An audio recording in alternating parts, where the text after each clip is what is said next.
candidate Andy Leighton. We'll step up to the podium here. I agree, Andy.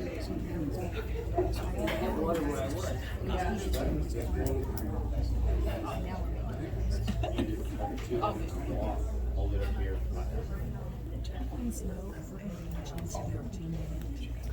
All right, Andy, so first I'm going to read his bio. I wanted to let you know we're going to have a series of 10 questions.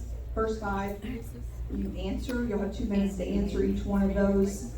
Rocks there in the orange colored shirt, she'll hold up a styrofoam plate and you have 1 minute left. That's so you know how much time you have left. And then the last 5 will be a yes or no questions. It'll be fairly simple.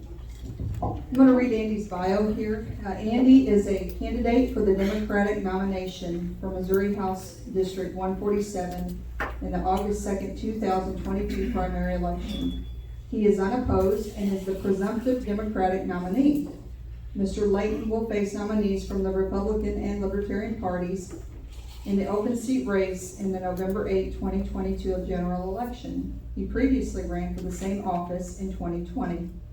Mr. Leighton is the eighth of 8 children. He grew up in Arlington Heights, Illinois, located in the northwest suburban Chicago area.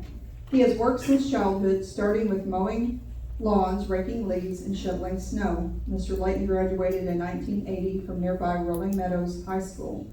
He then attended Southern Illinois University at Carbondale, graduating in 1986 with a Bachelor of Arts degree in political science.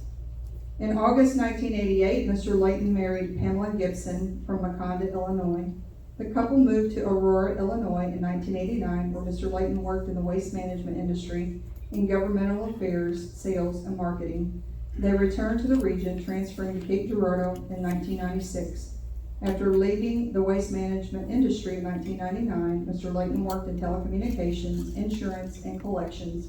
Since 2015, he has worked as a medical biller specializing in resolving Medicaid claims for a local employer.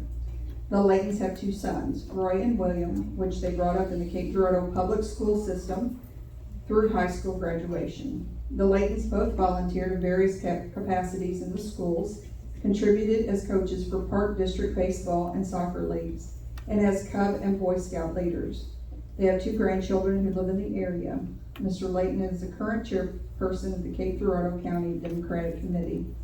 Mr. Leighton's main campaign theme is to improve both the current and future health of our local economy through initiatives designed to, number 1, reduce violent crime, number 2, bring the jobs of the future to our region, and number 3, improve and protect healthcare options. Okay, question number 1. Prior to running for state rep, what government meetings and or functions have you attended, and what was your purpose in doing so?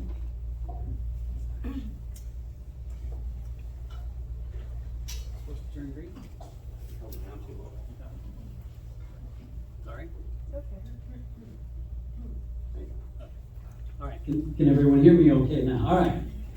What sort of meetings did I attend before deciding to run for office? Well, I have attended recently City of Cape Girardeau City Council meetings.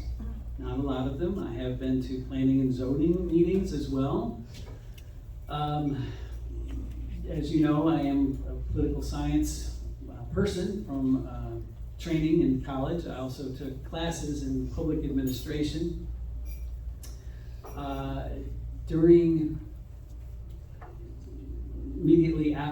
college, I was a intern in the Illinois House of Representatives, serving on the Speaker's staff. That was a summer job. Another summer job, I served as a what they called at the time an LBJ, Lyndon Baines Johnson, congressional intern. I also worked for a political campaign to, you might have heard the name before, Glenn Bouchard over in Southern Illinois. He hasn't been in office for a while, but he's before boss. Served on his staff after the campaign as a congressional district office staff person. That led me into the waste management industry, where I attended meetings all over Chicago, one of which was the Greater Chicago Recycling Industry Council, which this is in the 90s when recycling was just becoming a big thing, and went to lots and lots of meetings all the time at that point.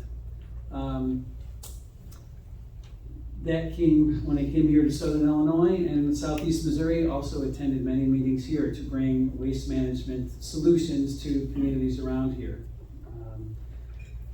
So not so many since then, but over time have attended local meetings of various points of interest. Question number 2, what responsibilities would you have as a newly elected state rep? What responsibilities would I have? Well, I think number one thing I want to say here is that I have friends that are Democrats. I have friends that are Republicans. I have at least one friend, Greg, that's a Libertarian that I can name. The thing that's important here are two things. One is, I always agree with my friends. I want them to be my friends. But also, if elected, probably the most important thing would be that the last thing I would ever ask anyone that came to my office for help is, did you vote for me? I don't care whether or not someone voted for me. If they're a constituent and they need help, then I am there to serve. It would be my honor to serve the people of Cape Girardeau County.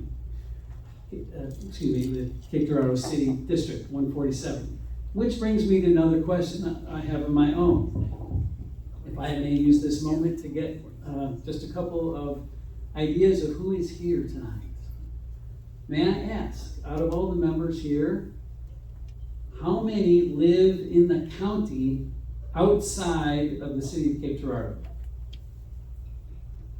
Okay, so everybody else now live inside the 147. About half and half. Just wondering. I know you're a countywide organization, that's all. Just wondering. Question number 3, in 2 sentences, define the difference between democracy and constitutional republic.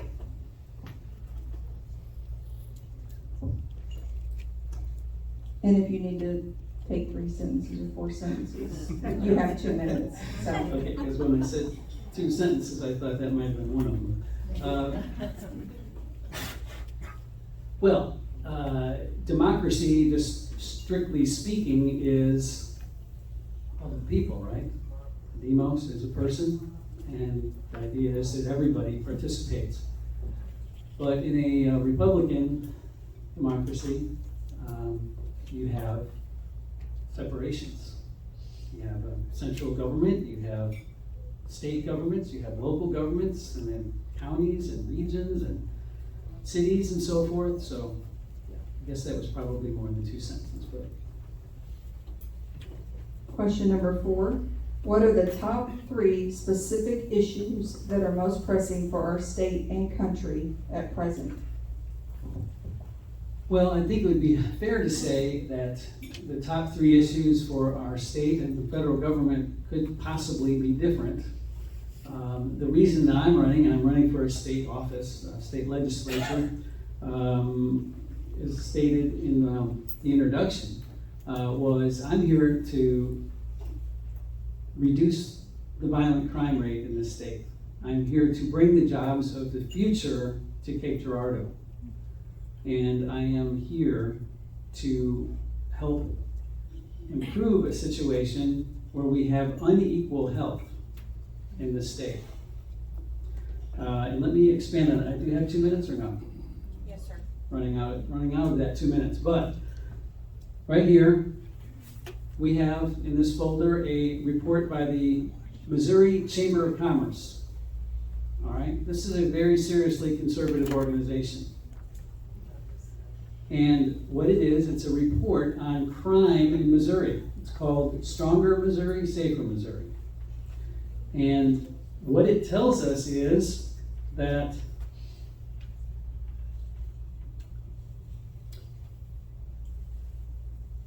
gun violence continues to grow at an alarming rate in Missouri.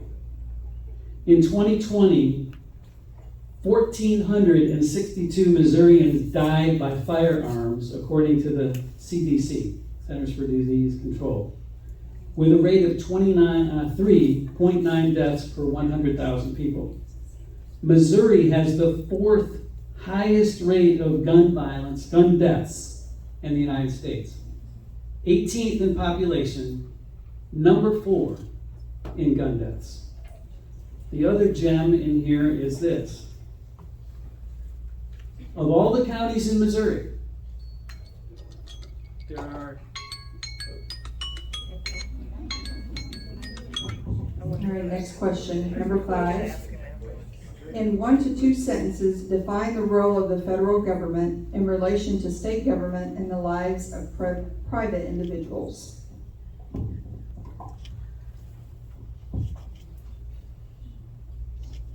At the VFW the other night, I posed a question to the audience. I let them know that I was born in Illinois, and I consider myself, I guess, an Illinoisan by birth.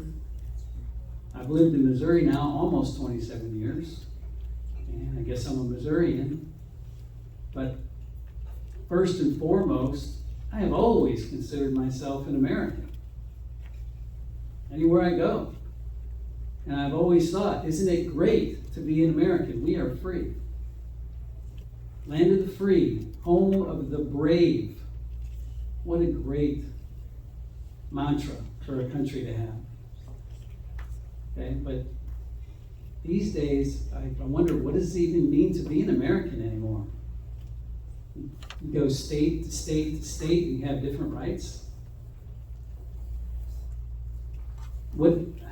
How does that fit into the notion of being an American? I don't know. I mean, I'm for life, liberty, and the pursuit of happiness. Those are things that are enshrined in our Constitution of the United States of America. But what does it mean when you go to this state and you have a right, you go to the next one, you don't have that right? It's just strange to me, and I'm hoping strange to you. I did want to point out 3 different kinds of counties. Counties that have less than 2 incidents of violent crime per 1,000 persons. Those that have 2 to 4 violent crimes per 1,000 persons. And those that have over 4 violent crimes per 1,000 persons. Cape Girardeau has the same violent crime rate as the city of St. Louis. Right here. Okay, so the next 5 questions are going to be agree or disagree or yes or no. So it's going to be pretty quick, okay? Number 6, since high school, have you read the Missouri State Constitution? No. Number 7, was the 2020 election stolen? Absolutely not. Number 8, is election integrity of paramount interest to the voters? Absolutely it is. Number 9, every human being, including unborn, has a right to life that cannot be infringed. No. And number 10, the Second Amendment should never be excluded from the Bill of Rights. It should not. No, it should not be excluded. Excluded? Not excluded. Not excluded. Okay, I just wanted to make sure. Yeah. One. Okay, that concludes the questioning. Thank you so much.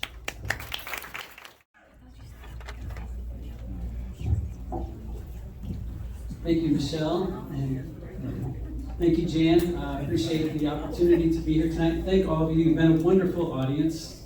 Really, I must admit, did not know what to expect. And you know how it is. You prepare for the worst, you hope for the best, and you won't be disappointed. So, I mentioned 3 things that were my priorities. I understand that you have your priorities, and they're very legitimate priorities as far as your concerns over immigration, for example, your desire to be a part of your schools and have some control over that. We all want to have more control over our lives. We have different ideas maybe about how to get there, but if we can talk, we can probably get someplace that is good enough for now, move on later. My 3 top priorities are, to repeat, to reduce crime in Missouri. There are wonderful ways to do that in the chamber report, if we can get our state government to fund some of those programs, which, by the way, are a lot cheaper than putting people or keeping people in prison for a long time, especially low-level criminals, nonviolent people. Prison is the worst place to deal with these societal issues. So, hopefully we can follow some of those guidelines. I strongly believe that we do need to have stronger gun regulations. Believe me, I want you to be able to have and keep your guns. I just ask you, who is going to take them? Even if Congress passes a law, your sheriff is sworn to uphold the Constitution of the United States. It's in there. No. Anyway, the point is we can agree on some things. We don't have to solve all the problems. If we can solve some of them, we'll at least leave this place better than we found it. Secondly, renewable jobs of the future, or energy jobs of the future. Renewable energy. Missouri is a great place for solar energy. We're not going to convert overnight. We're not going to flip a switch and it all be done. Okay? But we need to turn the corner. We need to get away from carbon-based fuels. Thirdly, health. Overturning of Roe v. Wade is the worst thing to happen to women since I don't know when. They have taken away your right to control your own destiny. No.